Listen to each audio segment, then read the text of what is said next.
Thomas Green here with Ethical Marketing Service. On the podcast today, we have Mike Moyer. Mike, welcome.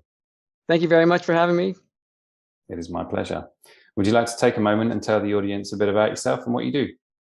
Sure. My name is Mike Moyer. I have a number of different businesses, a technology company and a camping gear company.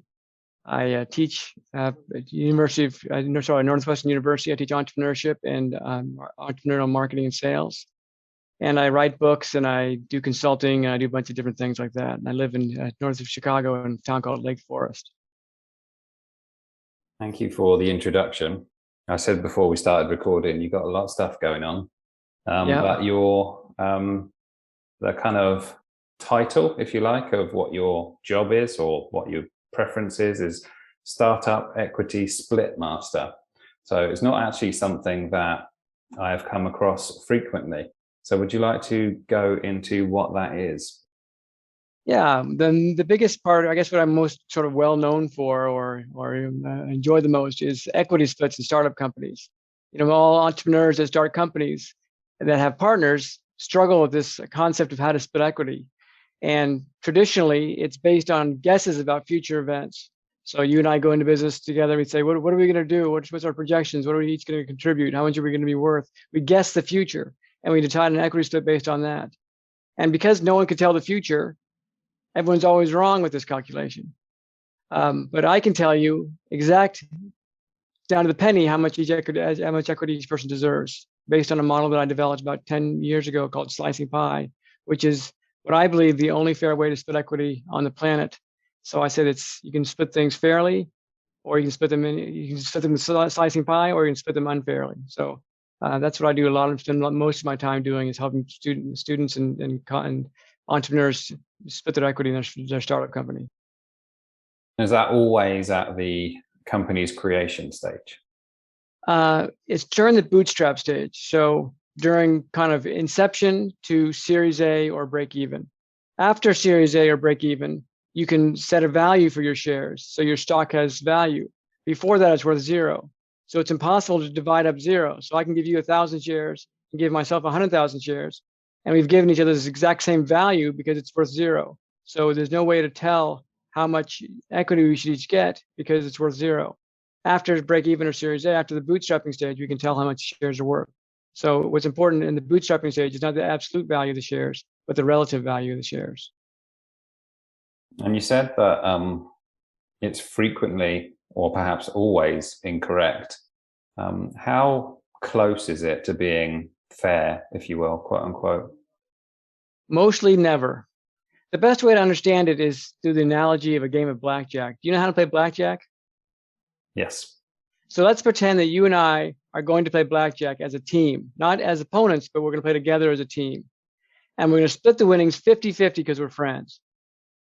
So we go to the table and we each put $1 on the same hand of blackjack, or a pound if you want. And we don't know if we're going to win. We don't know how much we're going to win. We don't know how long it's going to take to win. The future is unknown. We cannot predict the future. We're optimistic, we're confident, we're excited. We don't know the future. So the dealer deals 2 aces. So we're going to split the aces and double down. Is that cool?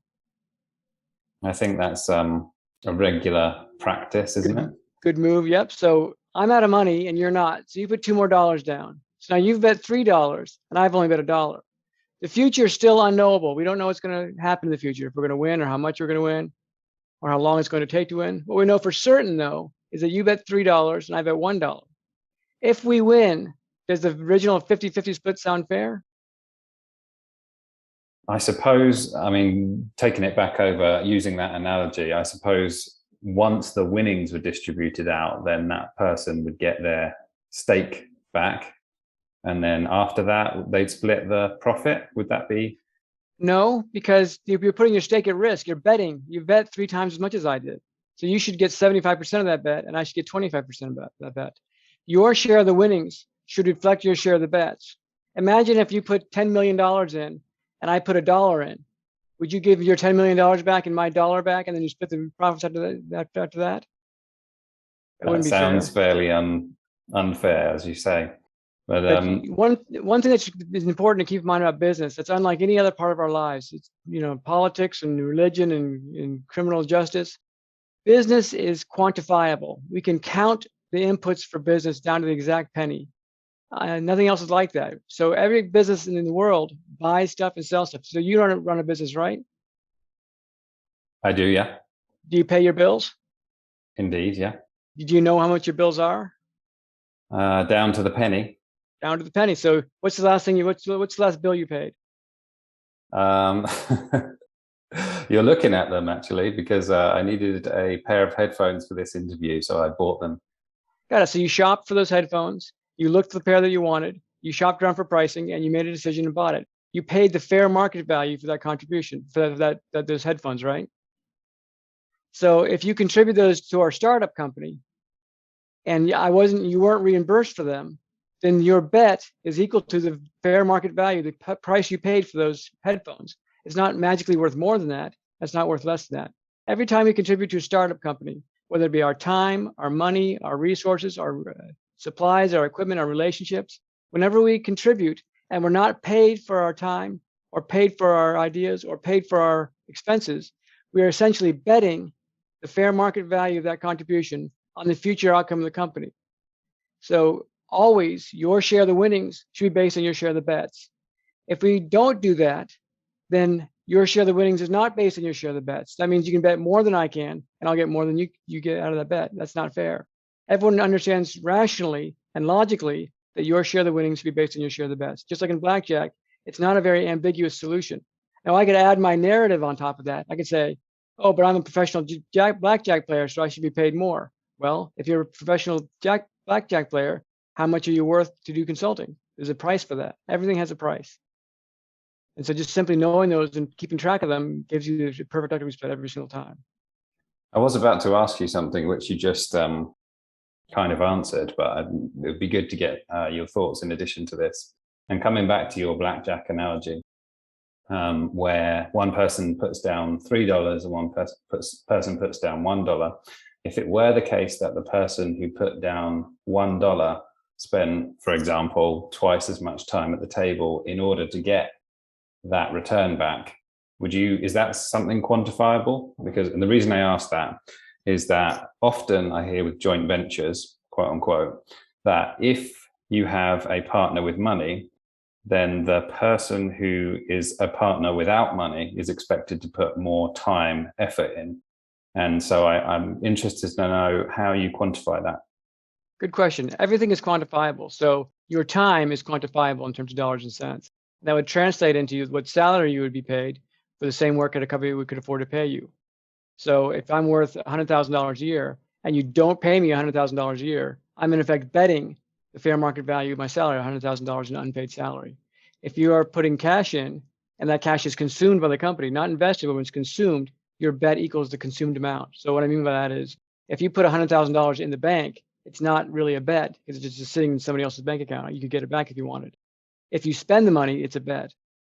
And so all you got to do is keep track of what your bets are in terms of cash and non-cash. Non-cash doesn't require cash out of pocket. So your things like time and ideas and relationships and used equipment, things like that, things that don't require cash out of pocket.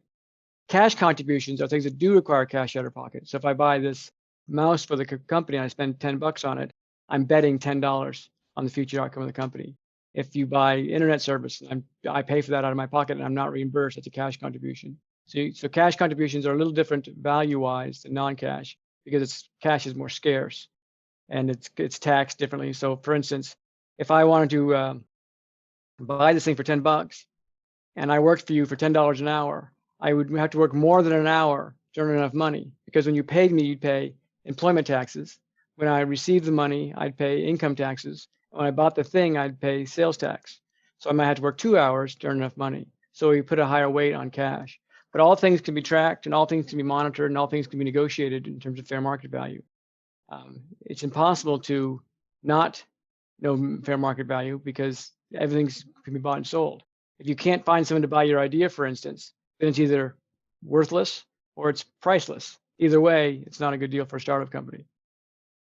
I can see how people would need your help with this in order to get it right.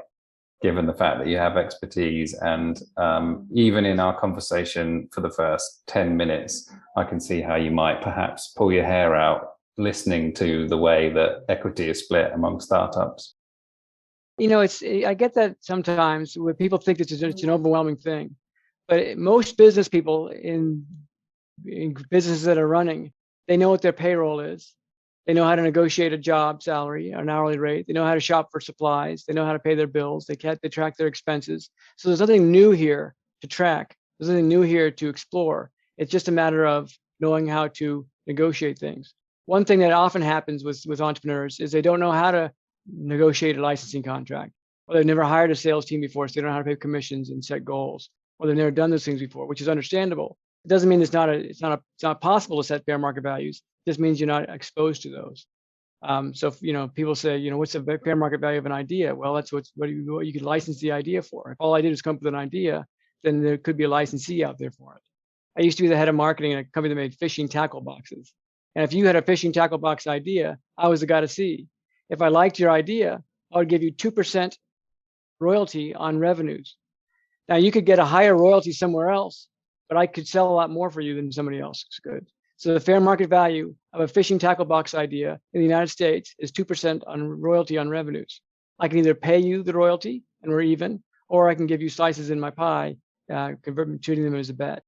So everything's always quantifiable. It's just a matter of figuring out what the quantifiable things are. I've actually written a book about this how do you tell how much stuff is worth?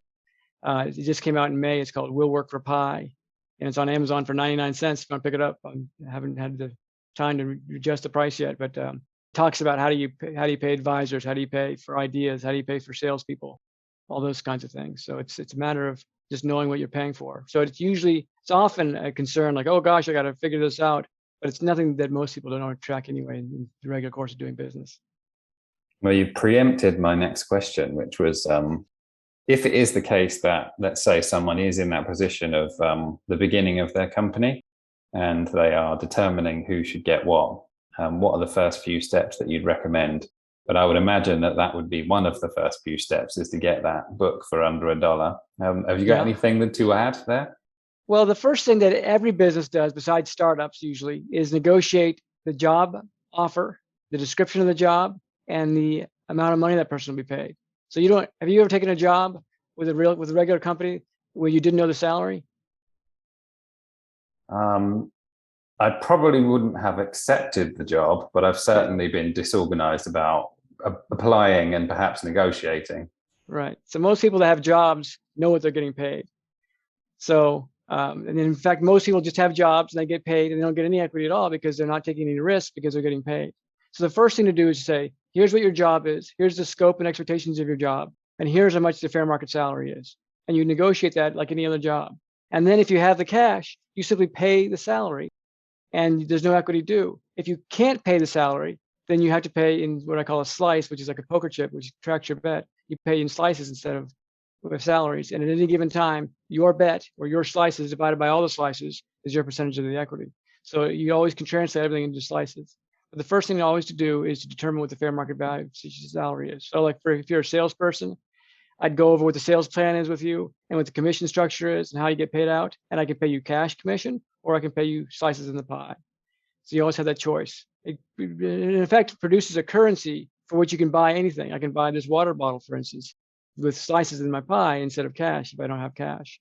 And anybody can bet. You can pay your lawyer in slices. You can pay your landlord in slices. Anyone that will be willing to, anyone that believes in your company and wants equity can trade their fair market value of their contribution for slices in your pie, and always have a piece of equity that equals the exact amount that you get relative to the other participants in that company. Have you paid in slices yourself, or have you avoided that? No, well, these days I am fortunate enough that I can just pay all my people. So I mostly retain my equity and I pay people. But certainly throughout my career, I've used slicing pie. And I've also done traditional equity splits. I did it about 10 years ago. I started a company with a partner and I got completely burned. We had an exit last year, a big exit, and I would have made potentially hundreds of thousands, if not millions of dollars. But because I got essentially screwed by the deal, because I signed the wrong piece of paper, he made out like a bandit and I made nothing. And then, one thing I realized over the years is just because you agree to something, Just because it's legal, just because your lawyers reviewed it and you understood it and you signed it, doesn't mean it's fair. Like in blackjack, we had a 50-50 deal. I could sue you and probably win. That doesn't mean it's fair.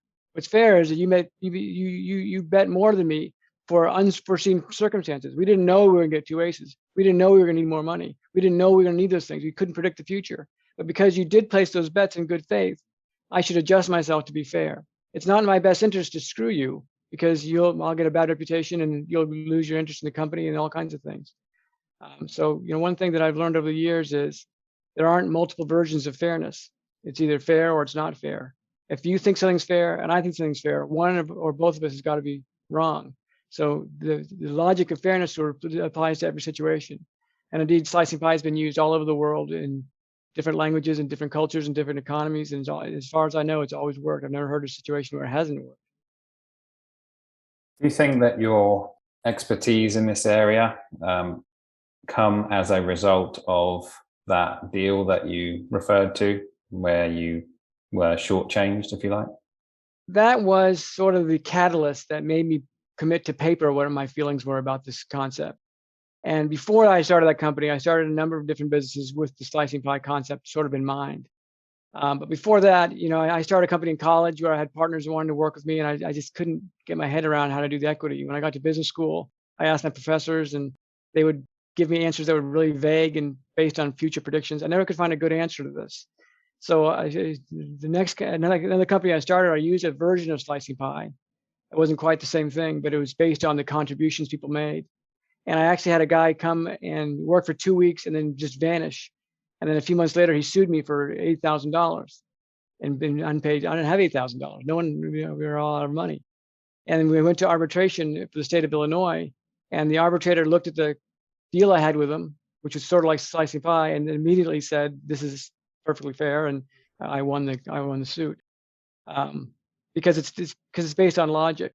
But that experience with my ex-partner really wanted me to commit to paper what my thoughts were about this. And I originally intended slicing pie to be kind of a hacker's model to getting equity sort of right.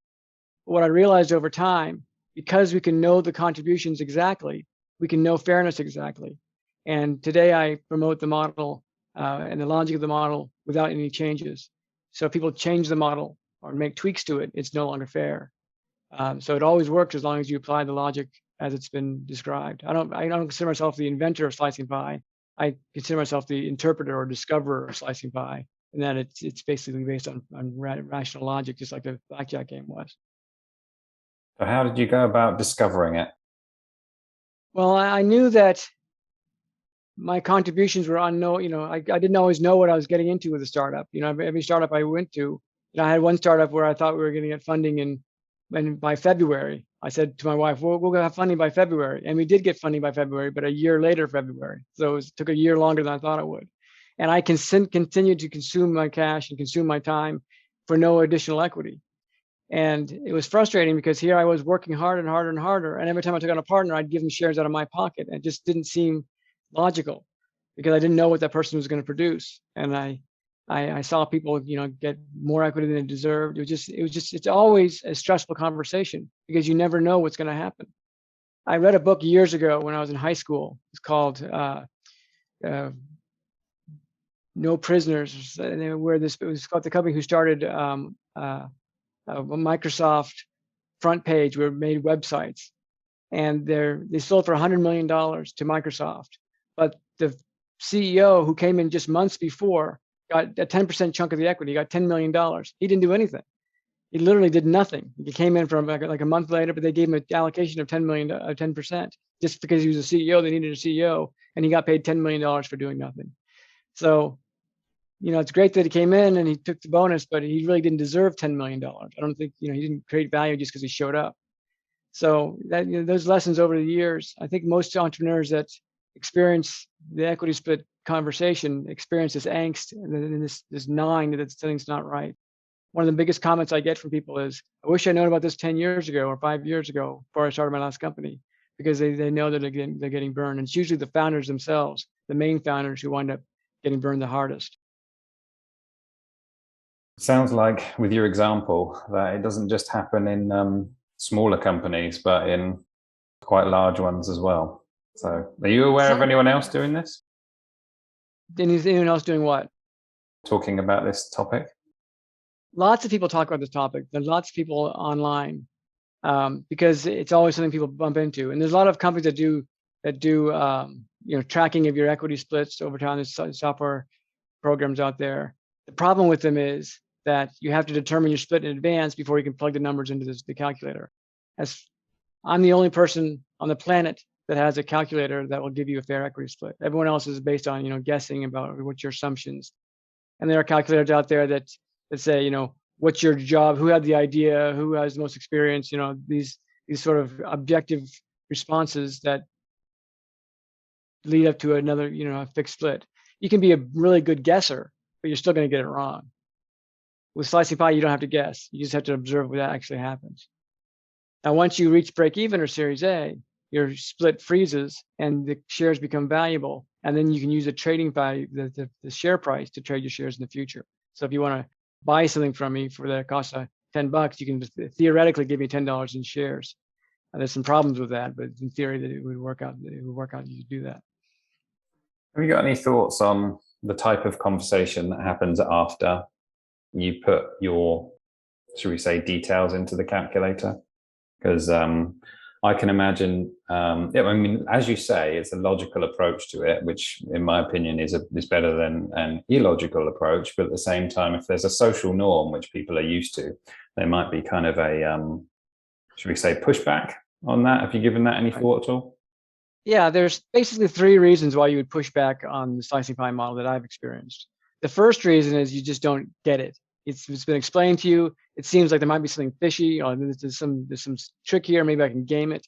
Once you dig into the covers and see this, there's really no way to game it. There's no way to get it wrong, as long as you negotiate in good faith, fair market values, and understand the model. So once you learn it, it'll click for you, and it'll be very logical. Just like in blackjack, it's very logical. So the first reason is they don't get it. And I always try to teach people the most I can. I do podcasts like this. I do videos and webinars, and I've written 3 or 4 books on this topic, and I have videos online and resources. There's even a slicing pie game you can download and play. So I have as many free resources to learn slicing pie as possible. The second reason someone would not want to use this is they're not willing to learn it. They don't want to bother learning something new. I've experienced doing this way. I want my 5% because I'm your advisor, and I run across those people from time to time. And I always advise you to steer clear of those people, because if you have someone who's not willing to learn new things, they may not be a very good entrepreneur and co-founder with you. And the third reason is, which I also come across, is they do understand it, but it's their intention to take advantage of you. And I see that a lot. And just like my ex-partner, he did know what he was doing when he wrote that contract. He did realize that he would give him an unfair advantage, but it was his intention to take advantage of us. And that's what makes him a bad person. That's what makes people kind of not nice people. Now, in a traditional split, we feel like whatever we negotiate is what we get. So it's perfect. So it's, I'm justified in doing this because Mike signed it and agreed to it, and his lawyer looked at it. Just because you get it again, just because you agreed to it doesn't make it fair. But if I understand how slicing pie works and I still don't want to use it, that means it's my intention to take advantage of you. And sometimes entrepreneurs are desperate and they want to raise money and they don't see any other options. So they're willing to be taken advantage of. So you always want to go carefully, with people like that. Sometimes there's a Hail Mary approach where I gotta do this in order to survive. But what I tell people is, if you have a good investment opportunity, you'll find other investors. You don't have to take a bad investment. And that's one thing that especially early entrepreneurs don't really get, is they think that they only have one shot. But good investments attract good investors. Interesting. You've mentioned litigation a couple of times.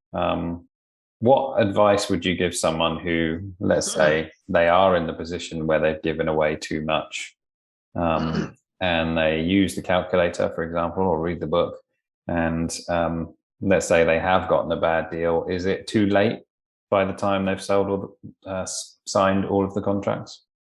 No, most people who use slicing pie, as in my experience, have already done a fixed equity split and they want to unwind it.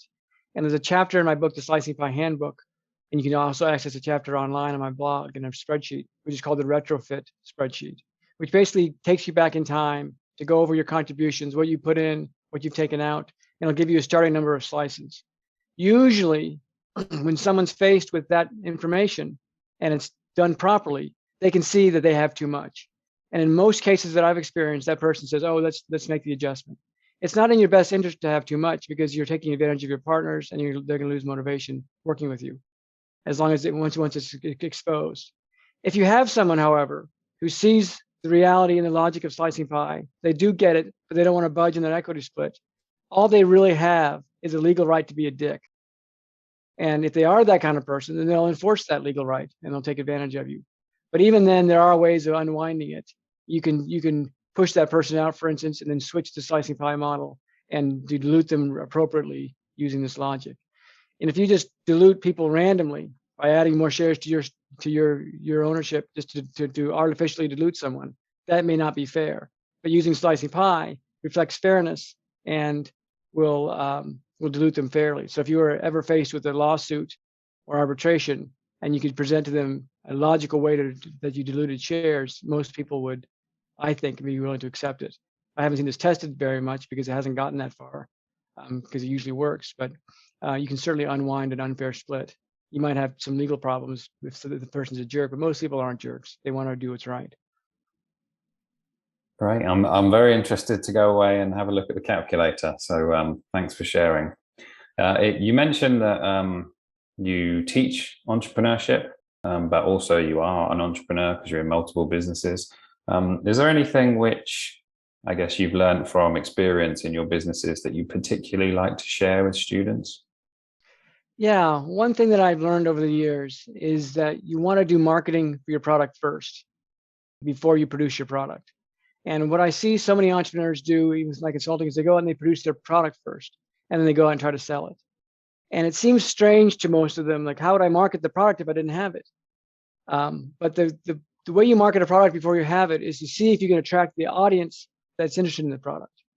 So slicing pie is a good example. I wanted to create a calculator that did this for you, but I knew that I had to find people that were interested in it first. So the first thing I did is create a basic blog on the concept. Then I created a white paper on it. And then I created a spreadsheet for it. And then I created a book on the topic. And then I created a more elaborate spreadsheet and a retrofit spreadsheet. I created the content first. And then I was getting I was attracting the audience for it. So when I built my software 3 or 4 years later, there was a built-in audience for it. And that's the most successful I've been with this kind of thing. You want to sell your product. You want to make sure that you can attract the market first before you build your product. And that's a big mistake I see a lot of companies make. I see it constantly. People spend, thousands, hundreds of thousands of dollars creating their app or their software, and they get out to the market and nobody wants it.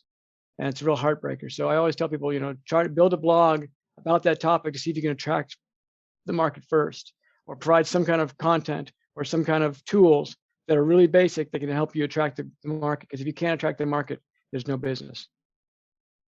Well, I'm interested to know whether you've implemented that yourself, and also whether the startup split, the book, is that as a result of doing a business where you're consulting, or to some degree, is that something that you do? Yeah, these days I try to do the marketing first. Like my camping gear company is a product for Boy Scouts of America.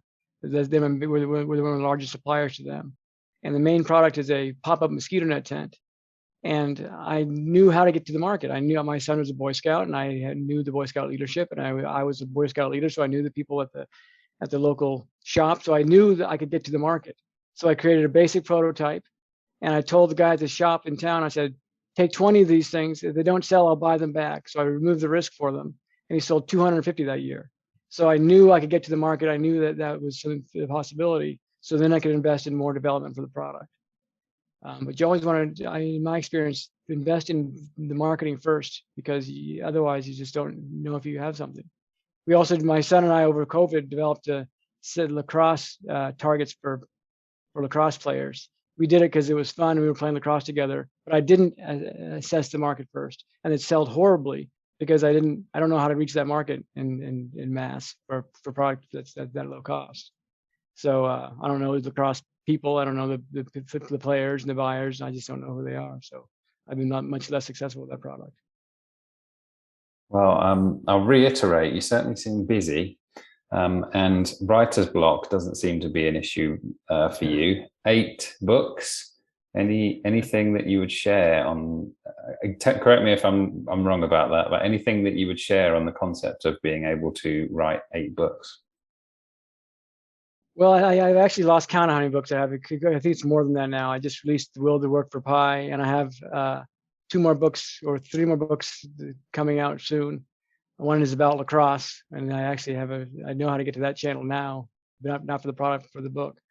But writing a book seems like a big deal when you first consider it, but once you have an interest in a topic, it turns into not be that big of a deal. There's a guy that I met a few years ago. I've written, like I say, 8, 9, maybe 10 books, and they've been translated into about 10 different languages. I consider myself sort of an expert at writing books now. But there's a guy that I met at George Washington University who teaches a book writing course for first-time authors. And 95% of people who take his class come out with a book a year later. So he's got extremely high results on getting that book out of your head and onto paper. And it's edited and formatted and paid for. And that course is actually free. And I actually went through it to write my latest book. And it was a wonderful way to kind of take yourself through the process. If you're someone who's not a self-starter or has a hard time keeping on track, that course like that is a wonderful way to do it. And if anybody wants to know more about it, I'd be happy to share the details with them. But for me, I just sit down and write, and I format my book pages on Word to be the size that I want, so I can see how many pages I'm creating. And I create the cover first, so I can kind of get inspired. There's a few tricks I use to kind of keep myself motivated. But so one thing, writing is one thing I really enjoy. And I find it's a good way to drum up a market. I'm not very good at writing short things, so I write long things. Well, yeah, not so difficult if you enjoy it, right? So yeah. But there are some people who I've spoken to previously on the topic of, for example, productivity. And I'd particularly like to ask you about it because you appear to be so productive. So have you got any thoughts on this particular area? Productive for me or for teams? A general principle that you use that other people could apply. Well, that's a good question. I don't. People think that I'm really productive. Like you're observing my productivity. I don't think I'm as productive as I'd like to be. I go through days. Some days are not productive at all. I think that one thing I do well is I pick things, and I'm lucky enough in my career that I've been successful enough I can pick things I really like now. So I concentrate on things I really enjoy, and I concentrate on things that I can see the future and I can see the final outcome. So I mentioned the lacrosse book before. I can envision how that book's going to look and what it's going to feel like when it's done. And so I start creating some things that show me what it's going to look like. And so I told you before I looked at the market. So I've already started exploring the market and going down that path and working with partners. As I write the book, I start bringing it together and show more and more of it. So as I can see momentum gaining on that project, I get more and more committed to it. If I work on projects that don't seem to get some momentum, I bail out fairly quickly. So I started writing a book about the cotton candy business. This might seem random, but it was actually based on some research that I did. And I started writing the book and I started finding some partners and I started exploring the market, and it kind of lost its steam. So I like the topic, but I'm backing off because I don't see myself as being able to connect with the market as well. So once I see that I can connect with the market, I know there's demand for it. It makes it much more interesting because I know I'm going to get a payout. It's going to be worth it. Sounds a lot like testing. So you're sort of testing various different industries. Informal testing, but formal testing is good too. But you really got to make sure that the market gives me momentum. That's something I've learned over the years, to not concentrate on a project that wastes my time. Now I waste lots of time chasing my tail, but I do enough hits that I can be successful and make a living. Is the exit that you referred to previously, is that the only exit that you've had, or have you had others? No, I've sold other companies before. You got anything to note on that particular topic? Nothing people would have heard of. I sold a business out of college to a competitor. I was part of a transaction a few years ago to International Truck and Engine Corporation, Navistar. We sold a chassis building company.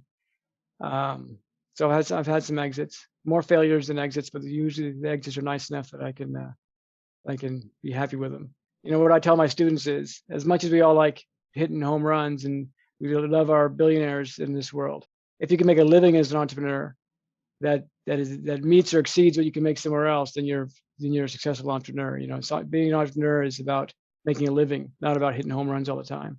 So I've had some nice exits, but mostly I consider myself someone who's made a nice living as an entrepreneur. So the question, and my fault for not being clear, was about, like, say, if, for example, if someone else was attempting an exit, what are some advice that you would give that person as a general principle?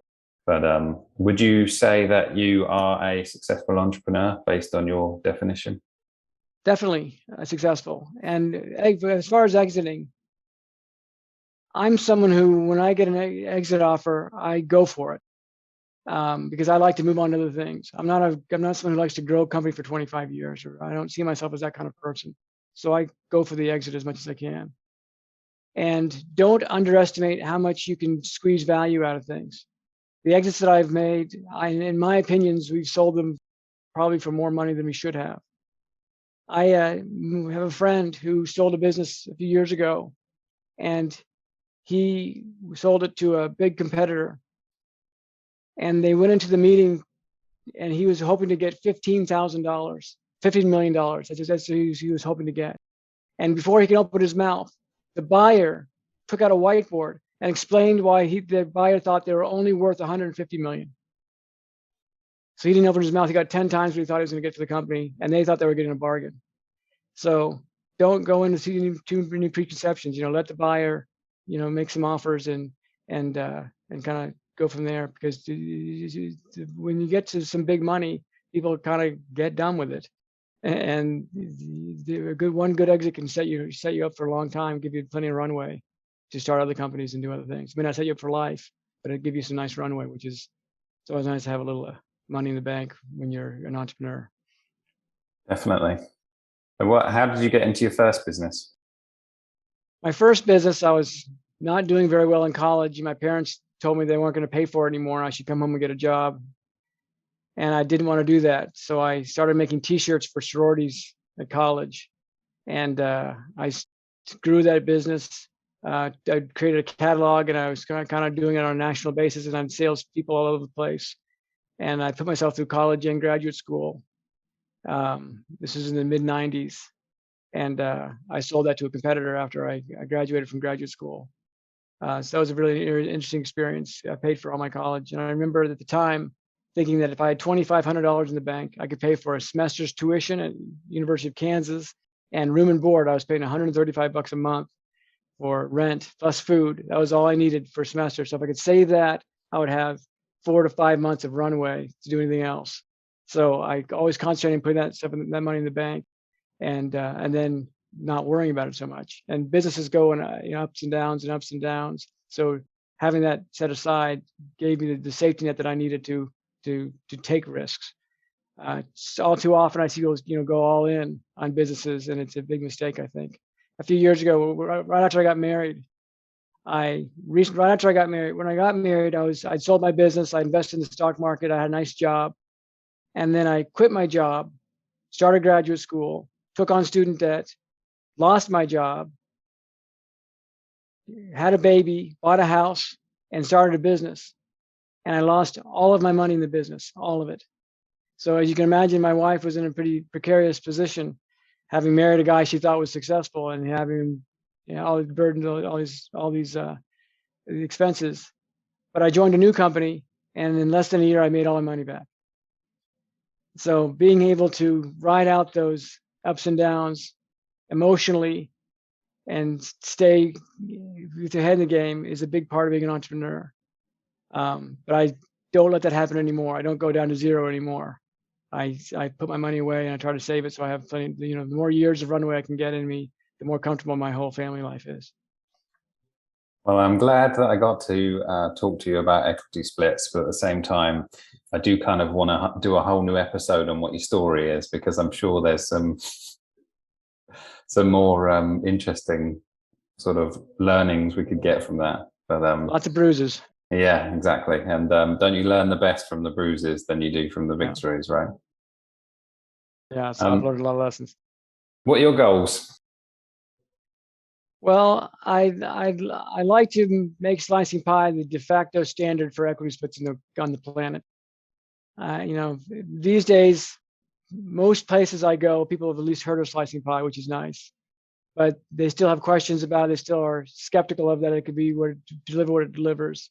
And it breaks my heart to see people going to fixed splits. And I see it all over Reddit and all over Quora and people asking about, how to get all these equity deals. So my goal in the next 5-10 years is to make this the standard. And of course to sell books and sell software, but I really want people to get what they deserve. And we live in a culture where the money takes advantage of people without the money. And it's so common, we think it's normal, we think it's fair, but it's not always fair. There's lots of things people have to offer all over the world that aren't financial. We have relationships and ideas and things that can be accounted for if we just knew how to account for them. So I want people to get exposed to slicing pie and see the logic of how it works and say, this is a logical way to approach this problem. And everything else is illogical. This is an area of business that's just plain wrong for most people. So I want people to correct this because it's a correctable problem that can be solved with a little bit of math. That's not too outrageous. I don't know why, but something just popped into my head, which I have to ask you about based on this. And it is when you watch a program like Shark Tank, if you ever do, how do you feel about those types of deals that go down? Well, there's two reasons I don't like Shark Tank. The first reason is the deals are insane. They're just off the cuff, royalties on revenues, and they're stupid deals. And they're good examples of people that have funds thinking they know the answers. And some of them do these, I cringe when I see it because it's desperation sometimes in the founder's pitch, and they take these deals that are just ridiculous. The second reason I don't watch it very much is one of the other things I do is I do presentation skills coaching, and I cringe sometimes watching the Shark Tank. Shark Tanks are pretty good presentations, but other kinds of Shark Tankish things, the presentations are so boring. I get too bored with them. So, but some of the deals are just horrible. So I don't watch Shark Tank very often. And I wouldn't be a good contestant on Shark Tank too, because I could call their logic too easily, I think. Yeah, they don't like that very much. Yeah, they don't like but is there anything that you'd like to add which I haven't asked you about regarding equity splits? Well, we talked a lot about allocation of equity, how to get using this betting concept to make sure that the allocation is fair. But one of the biggest friction points in equity splits is what happens when someone leaves the business. And there are 4 reasons why someone can leave a business. They can be fired for cause, which means they weren't doing their job. They can be fired for no cause, meaning you just fired them out of the blue. They can resign for cause, meaning you changed the deal on them so they had a good reason to resign. Or they can resign for no cause, meaning they just up and quit one day.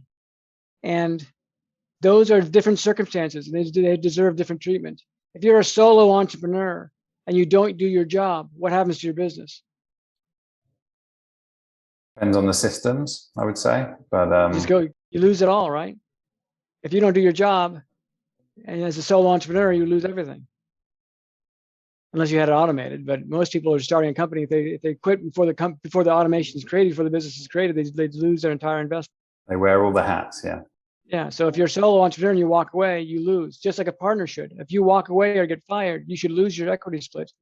Yeah, it's not fair to just kind of half-heart it and then expect everyone else to pay you later. And so the logic of fairness says that if someone walks away or gets fired for a reason, they should lose their equity. On the flip side, if they resign for good reason, or they're fired for no good reason, their bet should stay on the table because it's not fair for me to push you out and take your value that you created. So on the way out the door, there's logic in slicing pie that explains how to make sure it stays fair. And there's all too much, there's a lot of friction there. And so keep in mind that slicing pie is about allocating equity fairly and recovering equity fairly when the time comes. Good stuff, Mike. Thank you very much for all of the value today. Where is the best place for people to find you?